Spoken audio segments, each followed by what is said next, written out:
So week 12, again, we're right here towards the end.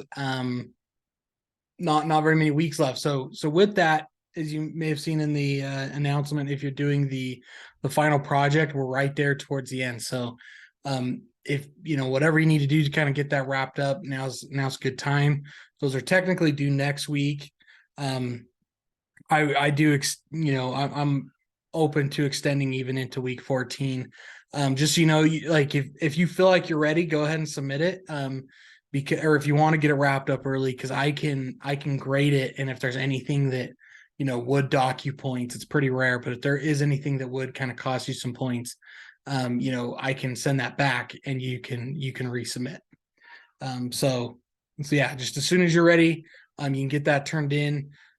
What I like to do, or you can feel free to do it however you want, but I throw all of my everything that I use, whether it was notes or anything, all into kind of like one directory and zip it. You can organize it however you want, but you can put the PowerPoint, everything in there.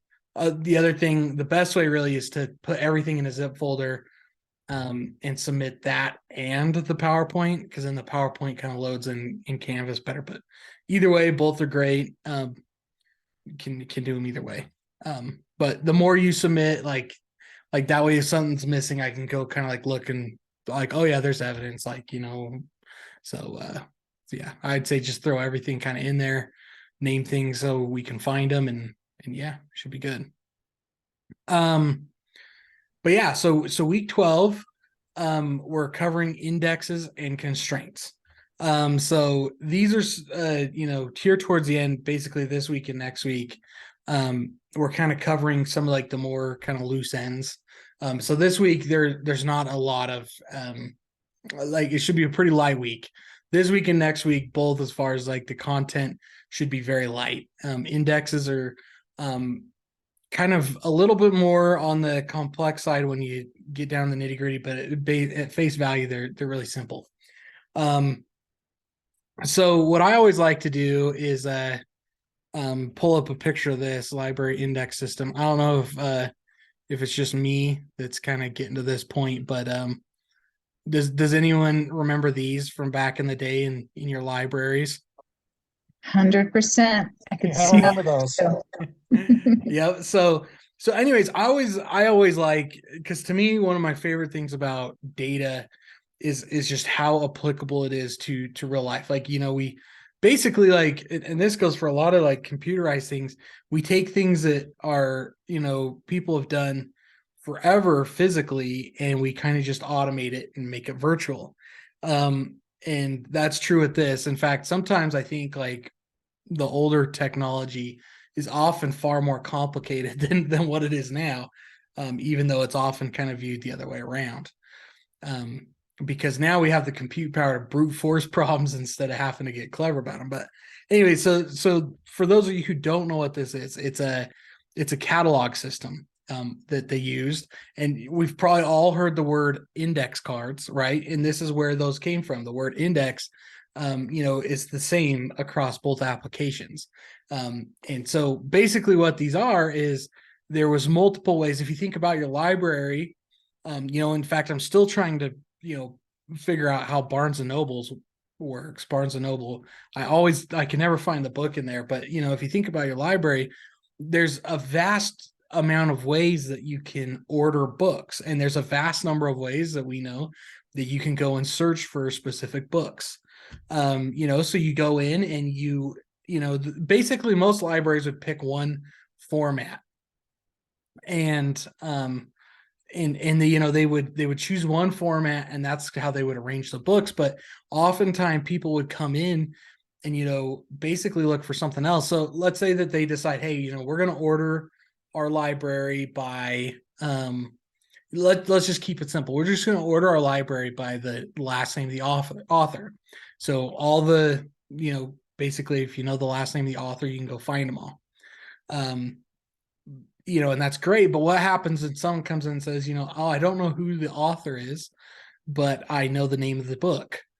And so that's where a lot of this stuff came from, is like, how do I find the information that I'm looking for? And that's where these indexes came into play. So what you would do is you would walk up to one of these index cabinets, And they would have, there might be a bunch of different ways. One cabinet might be, book titles, right? So yeah, you may not know the author, but you know the title of the book. And so they would put all these index cards. Each index card is a book, and you would pick the drawer. So I mean, you can imagine how this works. Each drawer may have like a letter of the alphabet. And so if we're looking for, Way of Kings, Stormlight Archives, the Way of Kings, we would start with like W, Way of Kings. So you go pull that drawer open, and they'd have like little dividers that would help you quickly find things, right? So it may have WA through WH, and so you could flip through, find the Way of Kings. Oh, Brandon Sanderson does it. And so, and then on that card, it would tell you exactly which shelf the book was on. So not only would you know the author, but now all of a sudden you also know exactly where the shelf is. So you can kind of see how that works, right? Like, we've solved this problem for years. If I need to find something quickly, we can order that information in such a way that, we didn't have to open all 20 of these drawers to find Way of Kings little card. We could just come, because it's clearly labeled and separated by letters of the alphabet, we could go straight to the W drawer. And even in there's these little tabs, so we could just skip straight to where we needed to go, without too much messing around. So you can see how basically by having that index system, the letters separating it, that index, we were able to skip probably, potentially hundreds of thousands of books that we didn't have to search through, versus you can imagine if these were all just thrown in a pile, you'd literally have to go card by card and look through it. And that's what I love about this whole thing, is because they're exactly the same.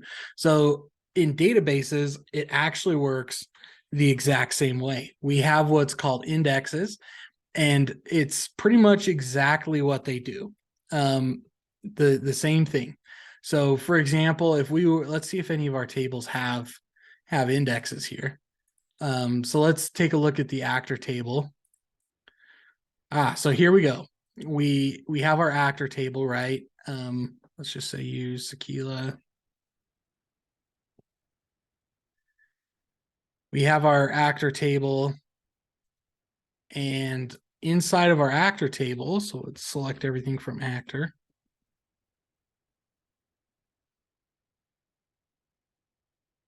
You can see we don't have a lot of information, but we have, first name and last name.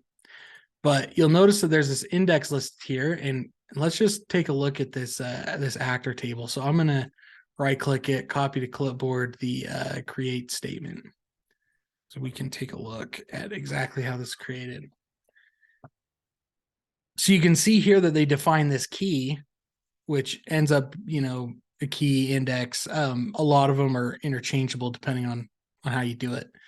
We will go over how to actually create an index here in a second, but this index, you'll notice that they give it a name. So it's the actor last name, and naturally it's based on the last name of the author. So the actor. So this is actually the exact same application that we just talked about with the books. The only difference is we're talking about actors now. So when we do this, we're basically telling the computer to say, hey, look, like, come up with a way. And they have their own black magic that they've programmed into this, but it basically says, hey, look, create an index on the last name column, because I'm going to use that frequently to find people. So and in this case, it probably says like, okay, Rose, and I say Rose, but when you're dealing with the database, it's actually probably talking about actual storage location on disk. But it'll say, Rose this through this, or start with the letter A, Rose this through this, start with the letter B. And it does the same thing. So if I write a query that says, hey, I'm looking for, I want to select everything from actor where last name is equal to Smith. When we run, and that's apparently a bad one because it's not there. Let's try white. Nope. Let's try everything again here. We're just going to pick one. Jackman.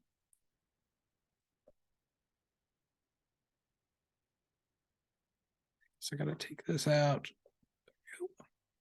All right, so it pulled 2. So basically when we did that, it says, oh, they're looking for Jackman. That starts with the letter J. So we we don't need to sort through, we don't need to go row by row and say, hey, do you equal Jackman? Nope. Do you equal Jackman? Nope. It can skip everything up to a certain block of storage and know, hey, J starts here. Let's just start here. And it can do it a lot faster. And we can test this actually. So what I'm going to do is I'm going to click my home button, right click here, say start command line prompt, and school rocks, use Keela. All right. And let's so there's a command called explain. There's a couple commands. There's explain and analyze. So we're going to kind of talk about both those here. So I'm just going to copy that same thing so we can run it. There's our results. So now what I'm going to do is I'm going to say explain, and I'm going to paste this again.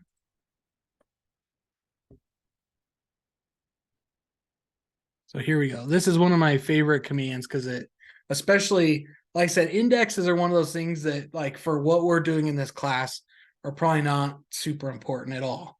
But when you're dealing with tons and tons of data, they're an absolute must. But anyways, when we run this explain command, basically you put it in the front of any kind of query, and it will show you kind of like how it's getting to the solution. So in this case, you can see that, like, oh, possible keys. Here's the possible keys it could have used. Here's the key it decided to use, which in this case, keys are the index. That's kind of the way MySQL works.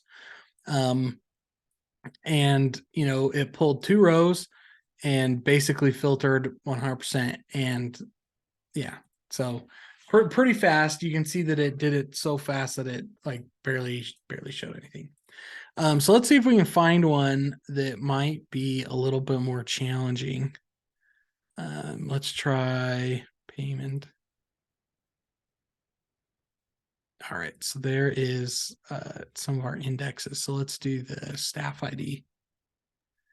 If you didn't explain on 2 tables that you joined on things that didn't relate, so you ran out of the spool space there, would it tell you that you're going to run out of spool space? That's a good question. That's a really good question. I'm actually unsure. I don't know if it would. If anything, it might tell you in the row count, but I'm not sure, to be honest. It's a good question. But let's do this. I am going to take we're going to take payment P, and we're going to cross join that with customer C. And I know that this like doesn't make any sense, but we're going to do it because it will generate a lot of rows. So basically enough that it will actually make the computer work just a little bit. So then we're going to filter it, and we're going to say where, and like I said, we have this staff ID. So we're going to say where staff ID is equal to 1. So I'm going to run this, and we're going to see what happens when we run explain on it. So we're going to explain.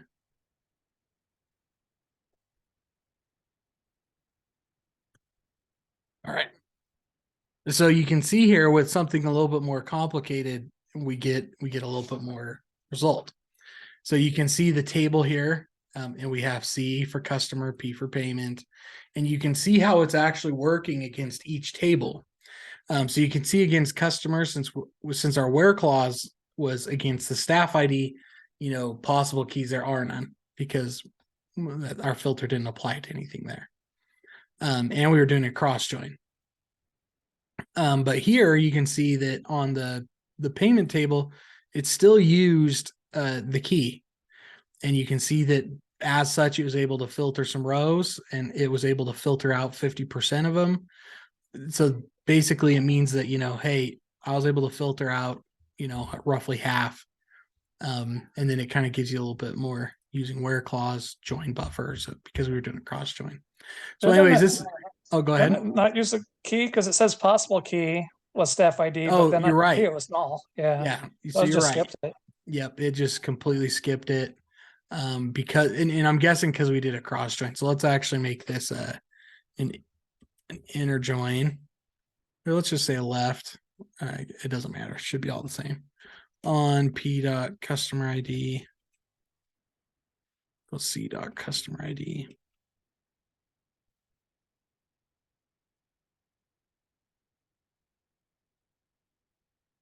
So let's run explain on this one.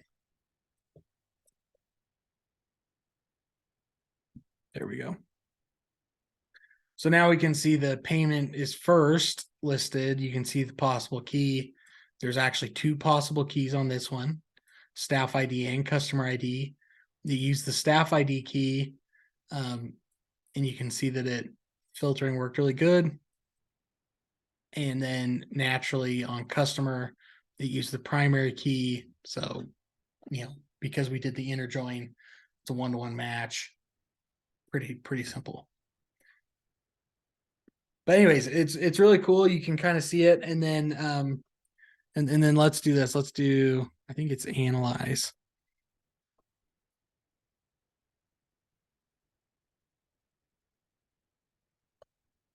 Maybe let's go back here to this.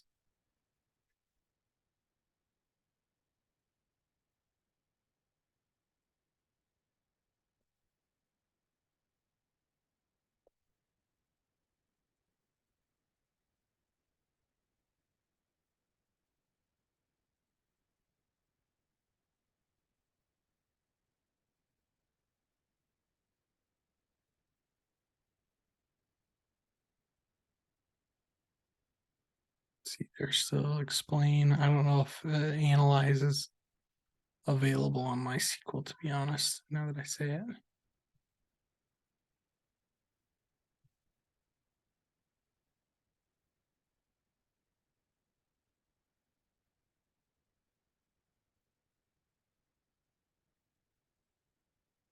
Explain, analyze. That's what it is.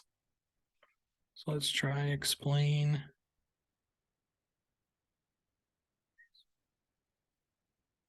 Here we go.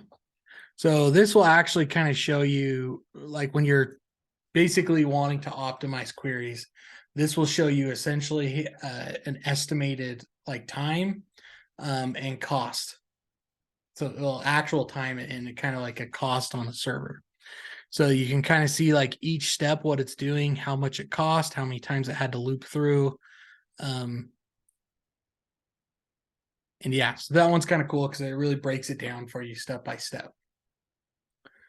And how many times it essentially has to loop through the data. And because we're using the index, it's actually quite efficient. So explain, analyze. All right, so to go kind of through this, since we're here, there's a couple different types of indexes, and that's kind of basically what you'll need to know. I like to kind of cover what they are, but basically each index is different, and you can kind of define them. Sometimes they're kind of like self kind of defined, so to speak. And a lot of these make perfect sense. So like unique indexes mean that like it has to be unique. So for example, if we were going to have like a user table, we would want to make email unique because we don't want two people with the same email to be able to make it in there.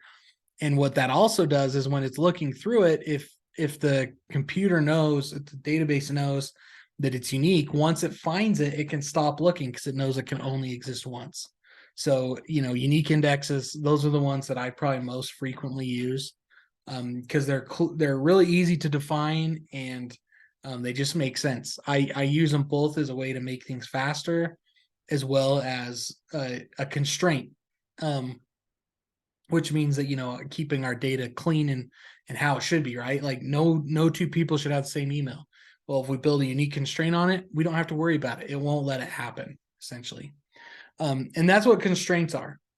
So constraints are a way that you can constrain the data. And we've seen this before, talked a lot about it, when we talk about, not null, when we're building our database models, there's that not null and that kind of stuff. That's a constraint, meaning it can't be null. It has to have something there. Or, you can build constraints that say like, if we're doing a flag, like a checkbox on a web form, you can constrain it so it either has to be a 1 or a 0. That way you don't have to worry about like somehow someone fat fingering a 5 and kind of putting that in there. So that, anyways, that's a constraint. So back to the indexes, multi-column indexes. You can build indexes on multiple columns. So for example, maybe you want to build an index on first name and last name, right? Together, the combination of those are an index. And you can use multi-column indexes with some of these others. It's like you can build a unique index to say, hey, we can't have, like, let's say we're doing products, right? Like we can't have like let's say we're doing a database for shirts, right? We can't have or let's say cars, and then we're doing models. We can't have a Ford F-150 model or make and model twice, right? We can only have it once or something like that. Because you can have like a Ford Cherokee, you can have or not a Cherokee, you can have a Ford Escape, you can have a Ford F-150, but you don't want to have Ford F-150 twice. So you can build a unique index on the make and model to essentially accommodate that. Great. So anyways, it talks about index, unique index. We talked about that one, multi-column. Okay, so another type of index is a B-tree index. And this one works better for kind of logical flows.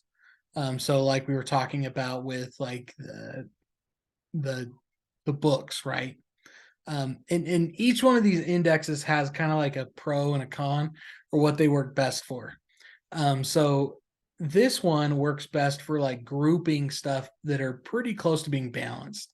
So like this one would work great for like when we talked about like a library, author last names, books, title names.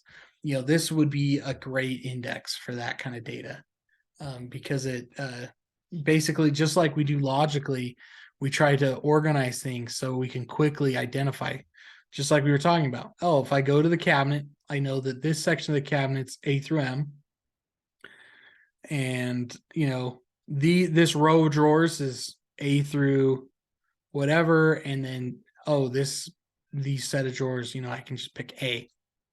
So you can very quickly deduce down the number of rows. And then there's a bitmap, and basically it's great for like things that have a lot of options. So bitmaps are great for and it says B-tree indexes are great for working with columns with many different values, but they're harder to work with when a column has a few options. So a bitmap index is really good when you're dealing with like categories, yes, no, 1, 0, etc. So anyways, those ones are really nice, and the name kind of implies that it's a bitmap. Those work pretty good. And then text indexes. So text is always the most difficult thing, right? So a good example of this is like if you were storing all the domains, and I guess I'll give you a real example. When I worked at a school district once, and we were basically tracking, basically helped create a database that would keep track of every URL that was hit, as part of like, keeping safe internet for kids at school, right? So we would keep track of every time a firewall was dinged and what the URL was, so we could kind of analyze and say, is there websites that are hitting a lot of traffic, or there websites that are being blocked over and over, kind of break it down. But naturally, like domain names are fairly long, so or can be, and so we use text indexes to to essentially make it so the query would even run. I mean, you can imagine a school of 800 kids that all have their own devices, bouncing off the internet. There's a lot of data, and if you're saying like, oh, I want to look and see how many people went to a URL that contained this string, like let's say we're trying to, hey, teachers are telling us there's a lot of kids playing games. What URLs are they going to so we can block it? We can search for game in the URL, for example. But that takes a lot. That I think at one point before we optimize a query, it would run for like close to 6 hours just to run the query. So anyways, we had to do a lot of optimization. We did a lot of indexing, and had to do a lot with it to kind of get it to where it would work. But there's a con. So you wonder, well, why don't we just index everything? And the answer is, here's the slide, the downsides of indexes. Why don't we index everything? And basically just like our cabinets in the library, right? We talked about like, oh, if you wanted to find a book by its title, but as we know, there's an infinite number of ways to search for things. So like if you wanted to have a cabinet that would, because remember our library is just organized by author, last name. But what if people wanted to search by topic? Like, oh, I want a book on turtles, right? Well, now we have to have another cabinet that has like all these other things. And so, and just like in the physical world, those cabinets would take up space. So you couldn't just let people search by everything quickly and easily. Sometimes they had to do a little bit of the manual work because you didn't have enough room for cabinets. Well, the same thing goes for our databases. So anytime we create an index, we create metadata. And that metadata, even though we don't see it, is weight that we stack on the server. So it's kind of like a give and a take. You got to find this healthy balance. You want to index the things that you use in your where clause all the time. But if you index everything, the computer does so much work to keep track of it all, as well as choosing which one to use, that it actually ends up slowing it down. And every time you build an index, it requires disk space. So if you are building tons of these indexes, you're going to fill your whole disk up with, you'll have more data in index than you will actual data. So anyways, and not to mention, if we put a new record in the table, every time we do that, the computer has to apply that to its index. So if you have everything indexed, like every column in a table, it's going to have to work through all that just to insert one record. So anyways, you want to only index the things that you must, and keep a good kind of balance. And in my balance is whatever I kind of use, like if I'm just searching for a table, what do I use in the where clause? And oftentimes I don't even index it. If it doesn't need it, I don't index it. Because just one of those things, like it's, I kind of just do it as needed, so to speak. All right, we talked about some of the constraints. A lot of those are really just kind of straightforward. Does anyone have any questions, index and constraint wise? Something in the was in the video, in one of the videos that we watched, and they were in MySQL, and they're like, and then you click on this thing on the right hand side and you can see the indexes for what you're working with. I could never figure that out. It was in one of the videos. Does anybody else remember that? Oh, it might be this execution plan. Is this what it looked like? Yes. Uh-huh. I think Yeah, so. so when you run a query, basically so you can run it over here on the right, there's this like result grid. You can also like edit individual records. You can see like the stats of the query. But over here, oh, and this is actually cool. It's actually like a I see it. I was looking up at the top. I wasn't looking at the results query. That's my problem. Okay, so you click on execution plan. There it is. Yep. Oh, that's so cool.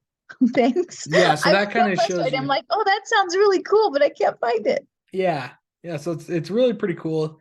Um, and if we were doing like a complex, um, yeah, let's use some of these more like complex stuff with subqueries, right? So I'm gonna just pop this in here. And we'll run it. Let's see the execution plan. So you can kind of see where things start to take, as they get more complicated.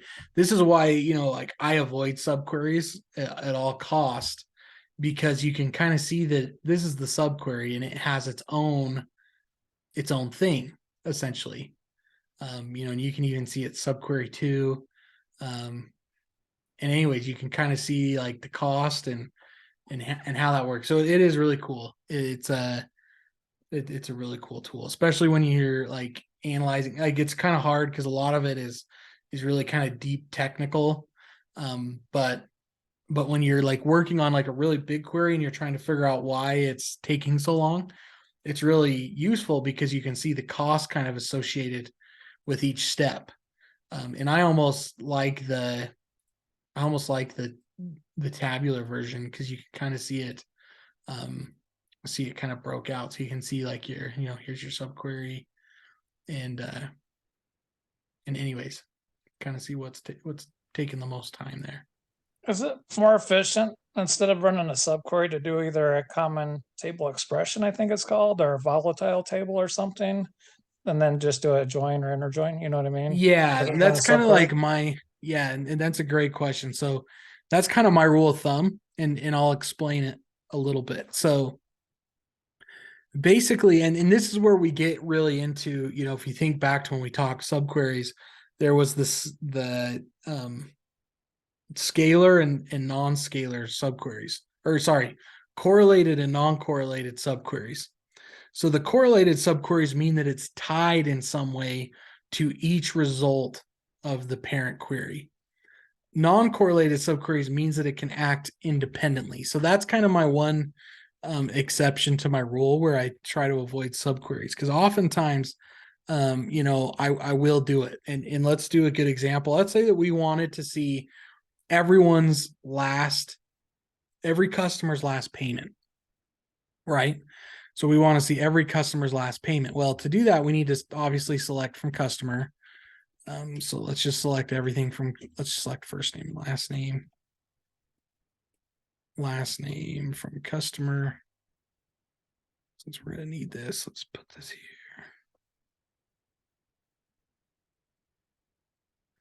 Customer C. So there's our customer.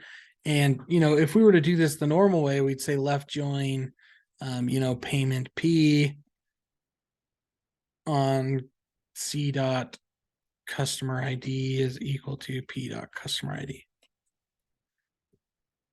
Right. And here's our results essentially. But if we wanted the last one, if we want to kind of transform this, we kind of need to take some other action. So let's do P dot date. What did I do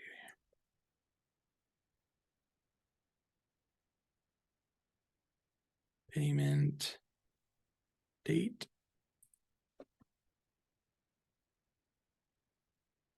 All right. So, we just want everyone's kind of last date. So what I'll do is I will, like I said, make an exception to the rule. And what I'll do is I will put one kind of section of this in a subquery. So basically, instead of doing the left join, because really it's the only solution, instead of doing this join here, I'm going to left join this, and I'm going to say, select. Oops. Select. We're going to say the payment ID, the amount, and the payment date from payment. So we can kind of run this all by itself here. Right. So here's our and we needed one more. We need the customer ID. So here's our customer ID. all the data we need, and we can see like, customer ID 1 has multiple payments. So there's a couple things we can do. One, we can aggregate this, because we want just the latest payment date, but so we could max it. But I also want all the data that comes along with the latest one, right? Like, let's say we just say, I just want everyone's latest payment so I can see how much it was and when it occurred. And so in this case, we're going to use what's called a window function. And I'm going to say rank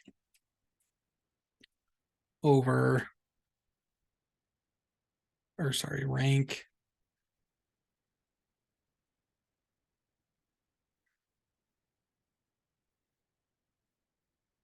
partition by customer ID.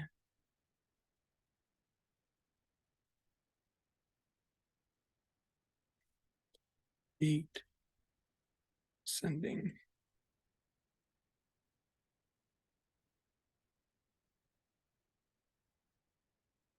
So what I'm going to do is I'm going to rank these ordered by the payment date descending, partitioned by the customer ID. So for each customer ID, I'm going to rank. So let's just see what this does here.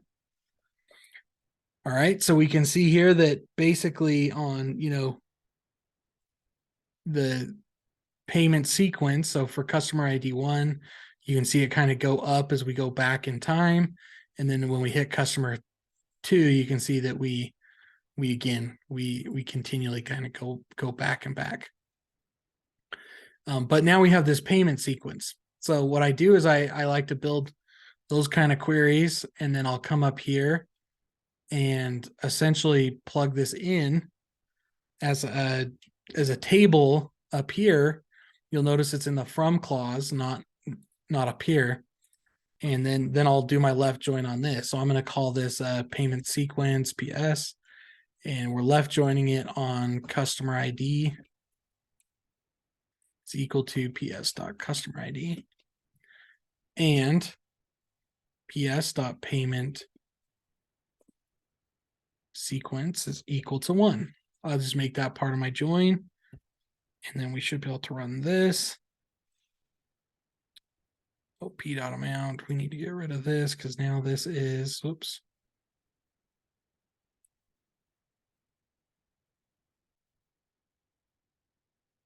So now we can see everyone's latest payment and how much it was.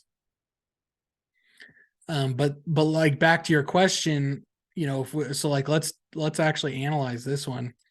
And I guess let's talk about it first. So basically what this is doing, just like you said, this runs itself as its own table because it's in the from clause. So this subquery will run once, and then we just join to that data. Right. The downside is, again, it doesn't have any indexes, no keys to kind of use to help make this faster. But this is just building a temp table, and then we're joining against it. So let's see how we do with this analyze here.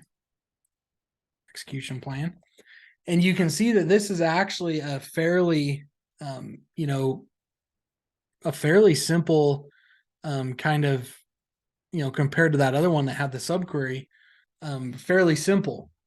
We could build the expensive version of this. Let's do that real quick so we can kind of see it. The expensive version of this is to just take out the join completely. So we're going to select everything from customer C, and then we could, run these as individual select statements. Select the, and really, like, it's not even possible. Let's just say we're going to get the latest payment date. So we're going to say select the max payment date.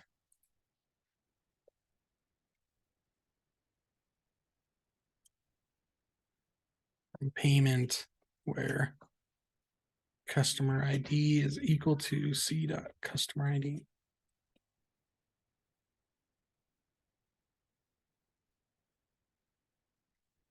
So this is going to get our latest payment, right? So same thing, we're just missing the amount. And then if we were to look at the analyze on this, the difference is because this is tied to each record, this subquery is going to run for as many customers as there are. And you can kind of see that here. So this actually has a cost, and we can kind of see it going. And let's where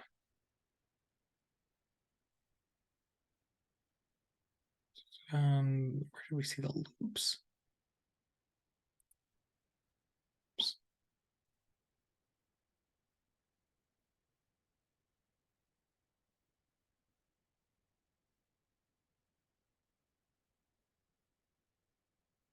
Let's go run it over here in the terminal because I don't know how to make that one work.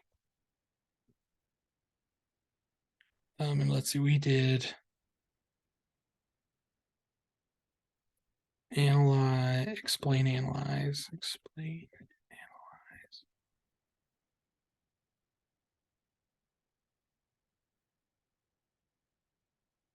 So you can see this one actually ended up doing 600 loops through. Right. Yeah, every record it goes and runs the subquery on record Yep. 1, record 2, record 3. Yeah. Yep, exactly. So, instead of running one query or, versus the efficient way, we technically ran two queries. We ran the subquery and then we joined that in one query to the outer. So, as far as the database knows, we hit it with two queries. But with this one, just like you said, we're running one query, but for every row in that outer query, it's going to run another query. So we end up running this query at least 600 times for as many rows as there are customers. And if you were to build a common table expression, I think they call it, for the customer table, a common table expression for the payment table, and then link the two, it'd be essentially the same thing as just doing your subquery, right? Just another way of saying, kind of getting Yes. at that same idea, right? So, Yep. And basically the way that works is you'll just say like with, we could say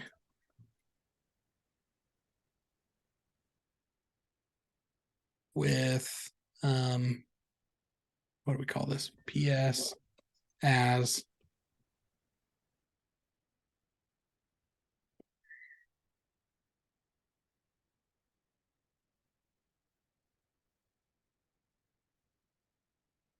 same thing, just we use like a different syntax essentially. Where right. this one's yeah. Because there's a lot of different ways to write a query, right? Like you could probably literally, if you maybe write 10 different ways or something, if you really got bizarre with it, right? Yeah. So it's like, what's the most efficient or what's the best, like if there's 10 different tools, what's the best tool for each application? That's what I'm trying to like understand. You know what I mean? Like how to apply which one to which.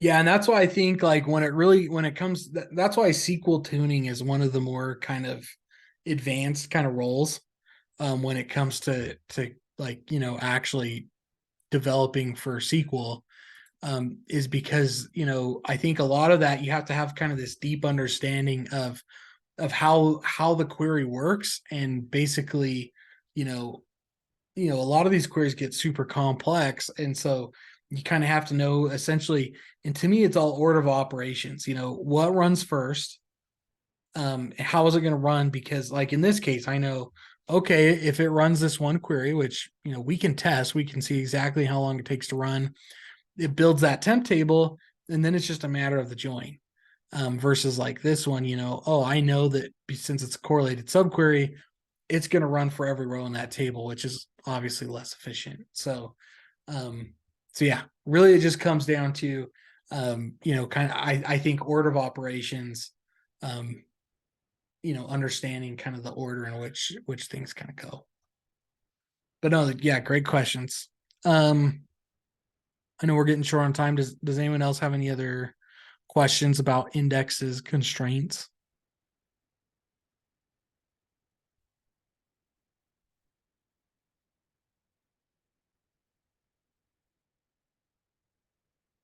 All right. Well, that's pretty much all I had. As far as the content for the week. Does anyone have any other questions? Completely random question, but we might be driving through Wyoming. Don't you live in Wyoming? Is Yes, like I do. I-80 and stuff, is it pretty clear like in a couple of weeks, or is there still snow there? Or I-80, I'm actually not very close to I-80, but I know Okay. it's always treacherous. But really it's mostly treacherous when it's windy and snowy. Yeah. So I think right now it's good.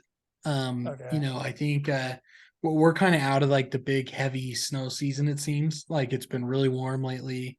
Um, I can't speak to the wind because it doesn't blow here. We're in like a high mountain valley, but Yeah. yeah, I haven't heard anything crazy. So Yeah, the so yeah, I Rockies are think always scary, right? Driving across the country, it's like you got to get over the Rockies. Those are huge. yeah. Yeah, we're right. I'm right smack dab in the middle of the Rockies. So it yeah. But yeah, no, that's awesome. Where are you headed?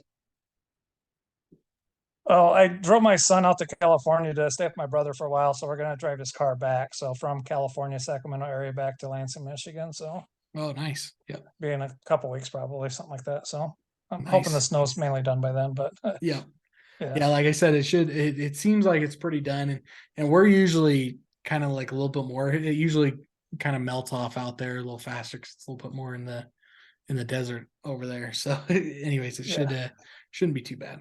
It was Wyoming's scary because when you drive through, even in the summer, you see like the big barricades that they can go across to shut off the highway and all the hotels there. Like that's Yeah. like a serious state there. It's like when you see the barricades that can go across and big hotels in the middle of nowhere, yeah, you know there's bad winters. Yeah. Yeah. In fact, it was just 2 weeks ago. We actually there's because the valley we're in, there's like four. Actually, I think there's three. Yeah, there's three kind of like ways out of the valley. And anyways, there's one to the north that takes you towards like Idaho Falls, Rexburg. One that goes to Jackson Hole. Oh, never mind. There's four. So there's one that goes to the north to Idaho Falls, one that goes to Jackson Hole, one that goes to out south towards like Salt Lake, and then there's another one that is kind of more over to like Pocatello. And basically, three of the four were closed because of snow slides had blocked them all off. So, anyways, yeah, it's always a little sketchy, but like I said, weather should be pretty good. We seem to be kind of past that. It's been actually quite nice the last couple weeks. Awesome. All right. Well, if there's no other questions, hope you guys all have a great week. I Good. have one. Oh I've yeah. also got one, Okay. but you can go first. Okay, so on the exercises this week, I can't figure out what question 5 is asking to write the statement. Let's go take a look.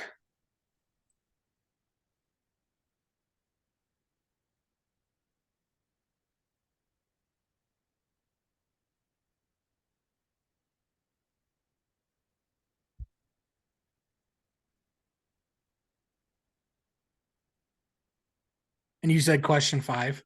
Yeah, question 5. Okay. So let's see. Assume you have a vehicle table with a surrogate key, vehicle ID column, and VIN number column and some other columns. You want to designate a unique index on vehicle ID and VIN columns because together they filter on the joining column with the highest cardinality or degree of uniqueness. Write the syntax to add a unique index on the vehicle ID and VIN columns triggered by joins on the surrogate key column. So there's a lot of extra words in here. I think is probably what makes it confusing.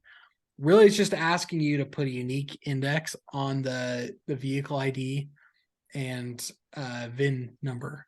So, so if we were going to do this, essentially we could say, let's do it here so we can see it a little bit better.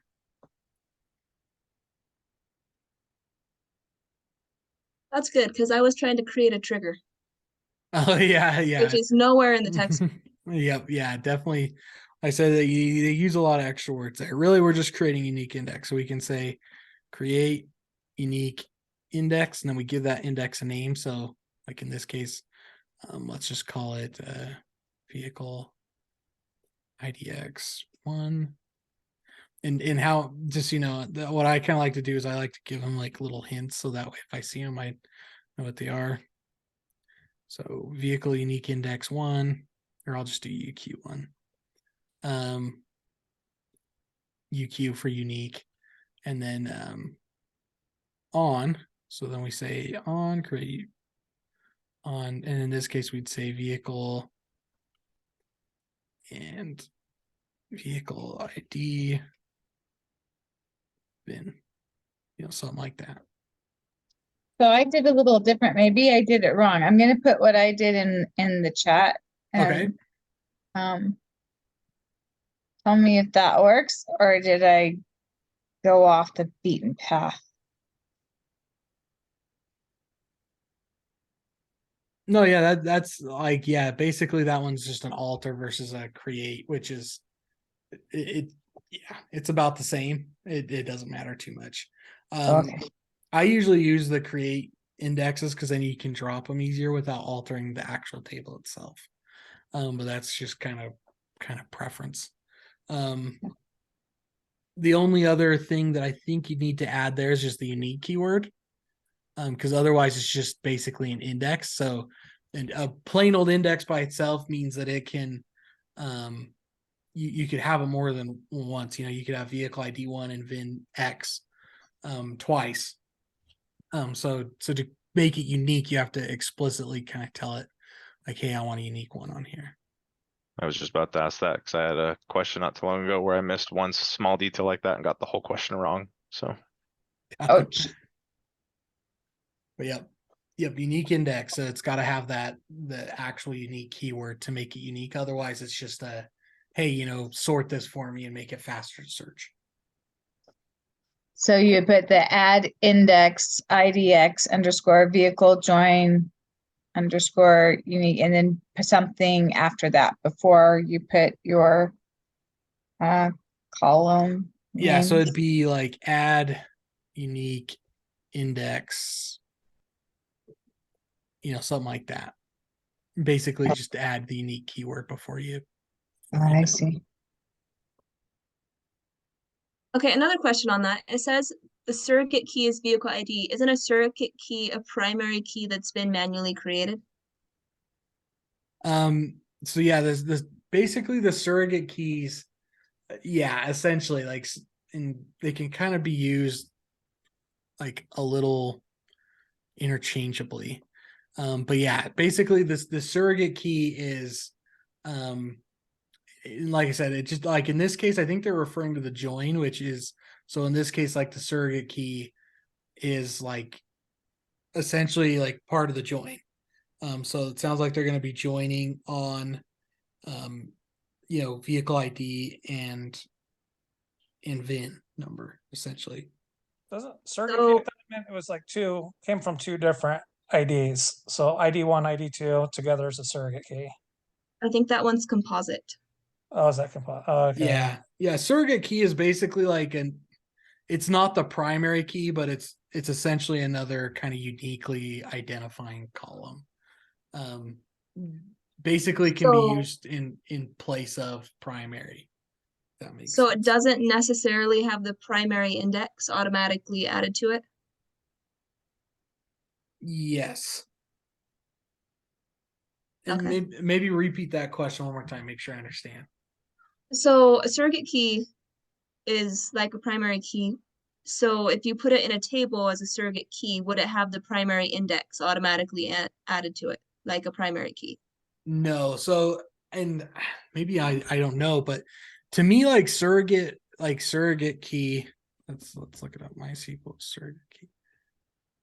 Because I think surrogate keys are really, it's not something you necessarily define, so to speak, as much as it is like more logical as far as like business sense.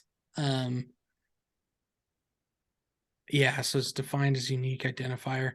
Like and that's where I say it kind of gets like a little weird.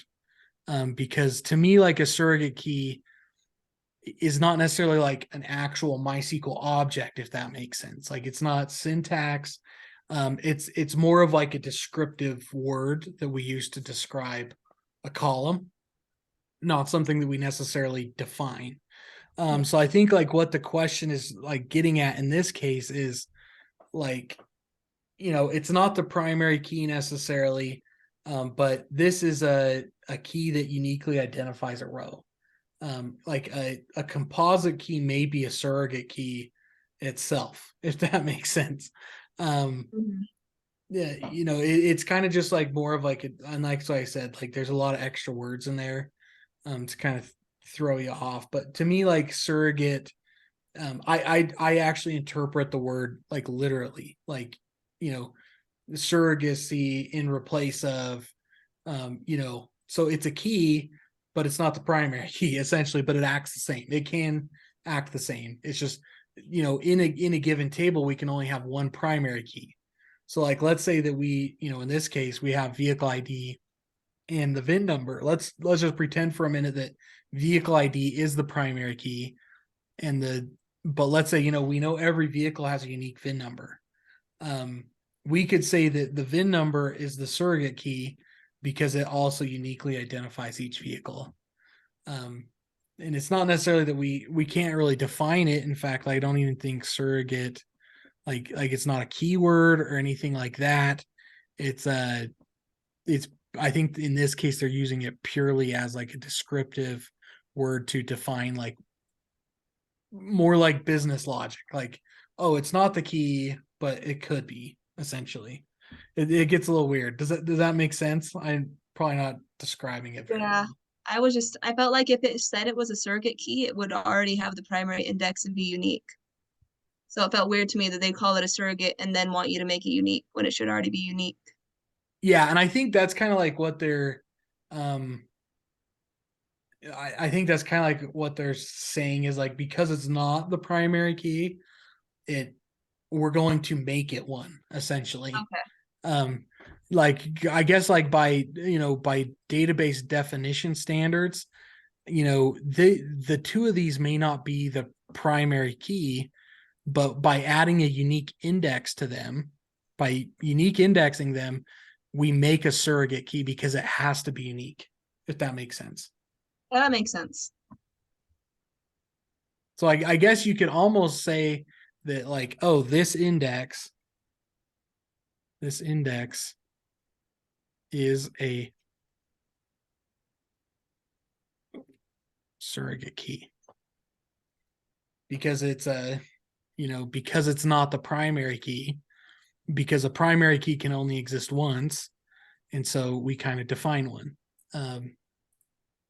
Yeah, same thing. Like, so I guess to kind of like circle it back to another example, if we were looking at the customer table, I don't know if we have so we don't have an index on email, right? But back to our example, we probably don't want two customers with the same email because maybe that's how they log in. That could be huge security risk. But customer ID is already our primary key. There's nothing on email. So we could say, create unique index customer UQ1 on customer email.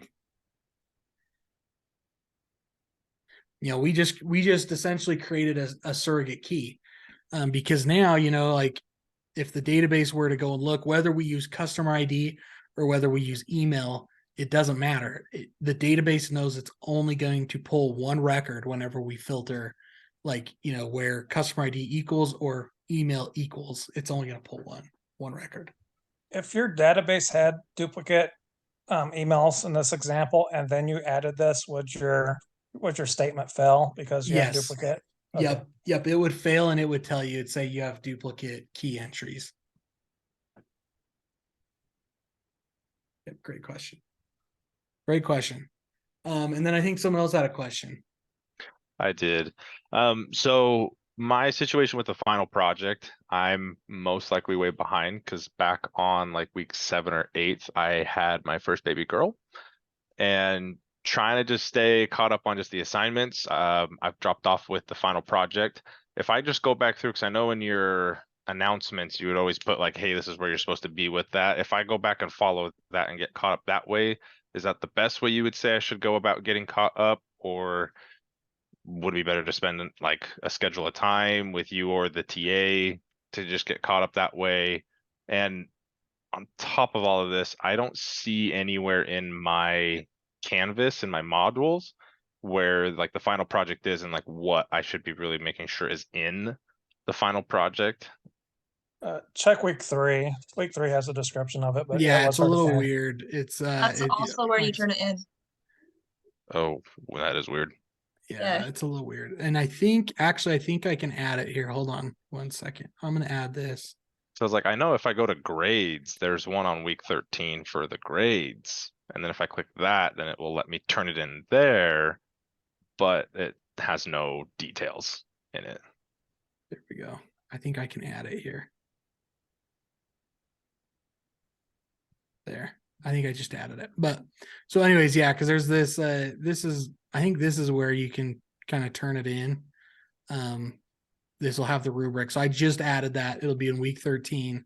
I see it now. Because it's in a couple places. So yeah, back to what they were saying in week 3 is where they kind of like go kind of over what the two kind of final options are. And they kind of walk you through, and then it has a link to here. But yeah, so this kind of like talks through the final project, but really this one kind of links to that page I just put in week 13, where this kind of takes you through the rubric. As far as getting caught up, what I would say is, yeah, you can kind of just go and follow along. And really, like what I would do is I just kind of like start with deliverable 1, get the ERD done. Then I would do the CRUD statements. And then I would do my UI map, and then I would build any leftover test cases that I might need. To kind of do that. So I would just kind of like follow that deliverable map, and to be honest, like I don't think there's been a lot of people that have kind of started from scratch about this point in the term, and granted it's a lot of work, but I still would kind of opt to do that. Like I'd rather sacrifice a whole weekend and kind of just do it than take a test. Take the test. Yeah, exactly. And I'm one of those. Yeah, I'm the same way, because I'm not a great test taker. So anyways, but yeah, because the nice thing, the final project, like as long as everything's there, it's pretty much guaranteed at 100%. So so yeah, that's what I would do. And if you want to kind of like really spur it along, just as you kind of get stuck, feel free to ping on the Teams chat. There's a lot of great students that are helping out there, answering questions. I can jump in and answer questions. If you want me to check your ERD or anything, and like I said, really doesn't even have to be perfect. Part of this is like I say, a learning process. Don't expect it to be perfect by any means. Right. So 10 tables, ERD. You have to do a create, read, update, and delete for each of those 10 tables. And then really just a UI map that shows like the general flow. I don't really have any like specific requirement. Like basically, like if you're doing like an e-commerce, like I always give this example. If I was doing an e-commerce kind of database, I would want to see like a page that shows your product, a page that shows like product detail, and then like maybe like checking out, show that kind of flow, like browsing the product, viewing a product, adding it to the cart, checking out. And that could be your UI map. And then your test case, select everything from product might be your browse page, and then your other one might be select this. Basically you just got to kind of like fill in the blanks, like, if I have like this specific thing, this drop down to say like what color, you need to write your select statement that lets you get the available colors for the product or whatever. And then just to kind of top it all off, you have your PowerPoint that kind of just highlights it all, and explain the project, your purpose, explain like any of things. And to me, the PowerPoint is like really like kind of like, hey, walk us through why you did what you did, and then what was the outcome? What did you learn? Like, what would you have done different? That kind of thing. And then if you need like an extra slide, just kind of flesh it out. I always like the slides that say, how'd you feel about the final project, kind of thing. So anyways, but so for my UI, the user interface, like I'm the one who's doing the Star Wars one. If you remember back at the beginning of the semester when I brought that up, I actually already built a website out that I think kind of would already hit that. And that's just my preview link that I just supplied to the chat. But is this like what you would say could be like a good qualified version of what we're looking for? Yeah, and like if you already have like a website, like I would just, say like, yeah, there's no need to UI map it if you actually have it built, you know what I mean? Yeah. So yeah, I would just, basically from here, I mean, you could just do screenshots really, and just kind of like, like what I do is I like to take, a screenshot or UI map or whatever, and just say, like, hey, if I go to character or, categories, wherever it went, Underneath like, characters. yeah. The drop down of underneath the characters in got it. the top. Yeah, character categories. There it is. Yeah. So like bam, like if I click this, like, what SQL ran here to pull this, and if I click here, what SQL ran here to do this, if I click here, what SQL ran this, to pull all this information essentially, Gotcha. So, Okay, cool. Yep. Sweet. But yeah, basically where you built it, I wouldn't worry about the UI. Like you don't need to wireframe it, but you can basically, I just take a screenshot and just kind of label various things. Yep. Cool. I can do that. All right. Perfect. Sweet. I think I'm set. All right. Great questions. Any other questions? All right. Well, hey, appreciate you guys for being here. We're getting right at the end. If you need anything, let me know. Otherwise, I hope you guys have a great week, and yeah, take care. Thank you. Thank you. Yep. Thank you.